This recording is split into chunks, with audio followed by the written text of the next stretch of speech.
ஒரு பெரிய காட்டில் 3 முயல்கள் நண்பர்களாக இருந்தார்கள். அவை தினமும் ஒன்றாகவே விளையாடிக் கொண்டிருக்கும். ஒரு நாள் சிங்கம் ஒன்று அந்த இடத்திற்கு வந்தது.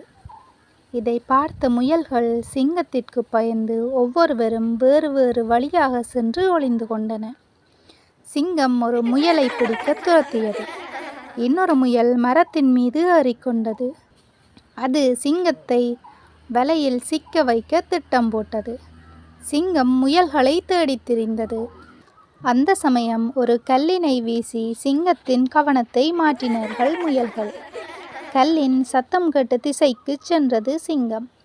அந்த சந்தர்ப்பத்தில் 3 முயல்களும் சேர்ந்து வலையை வீசினார்கள். சிங்கம் வேகமாக ஓடி வந்து வலையில் சிக்கிக் கொண்டது. முயல்கள் அதை பார்த்து சிரித்தன. வலையில் மாட்டிக்கொண்ட சிங்கத்தினால் வெளியே வர முடியவில்லை. முயல்கள் வெளியே வந்து சிங்கத்தை பார்த்து சிரித்தன. சிங்கம், என்னை மன்னித்து விடுங்கள், இனிமேல் யாரையும் அச்சுறுத்த மாட்டேன், நாங்கள் இனி நண்பர்களாக இருக்கலாம் என்று சொன்னது. முயல்கள் அதை நம்பிக்கொண்டன. அவை வலையிலிருந்து சிங்கத்தை விடுவித்தன. சிங்கம் மிகவும் மகிழ்ந்தது.